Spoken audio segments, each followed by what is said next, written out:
Hello everyone. Today we're going to talk about cruise behavior and how sometimes your behavior can affect other cruisers. So, first up is the pier runners. So, for those that don't know, pier runners are people who stay past the all aboard time on shore and then run to the ship at the very last moment. Some of them claim that they don't know when the all aboard time was, which I don't know how you can miss that because it's stated in your activities calendar, it's on your TV, it's in the gangway, they have announcements all over the ship, and the wait staff reminds you the day before you're supposed to pull into port when all of that is. So please, I am begging you, for the sake of everyone, please don't miss that all aboard time, or else you might wind up on YouTube and not in the most flattering way. So the next one was a little bit of a surprise to me, but that's not doing your muster drill. And the reason people wait to do that is because they think that the e-muster drill only affects them, and to be honest, they want to get to the party, and quite frankly, I don't blame them. But it actually does affect more than just you because the ships can't leave by federal law until every single person has completed that drill, which means the casinos can't open, the shops can't open. So it actually does affect literally everyone on board.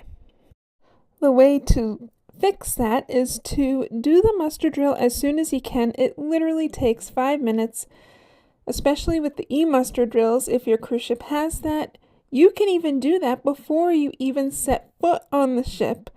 So there's really no reason to not do it. For general information on how to do the e-muster drill, I'll include a link to a video I created below. Next up is a bit of a sore point for pretty much all the cruisers, and that's being a chair hog.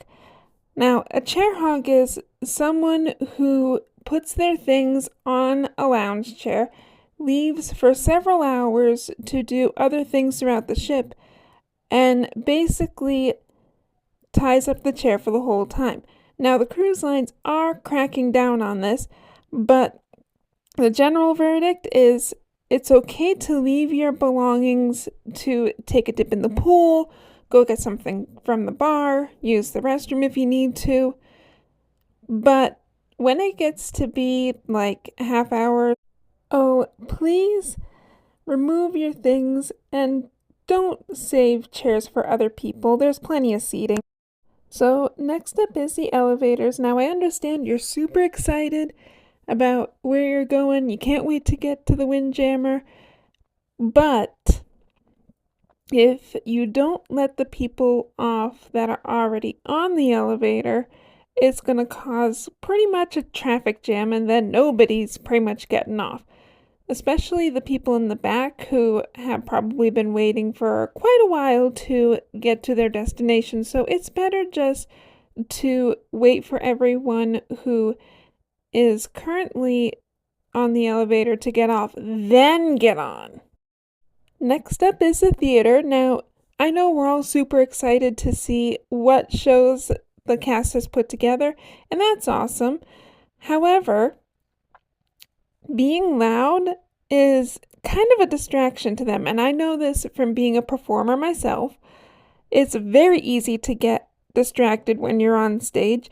For the safety of everyone on stage, the performers need to be hyper aware of their surroundings because they're lifting people up, there's different people moving everywhere, there's sets going off and all that.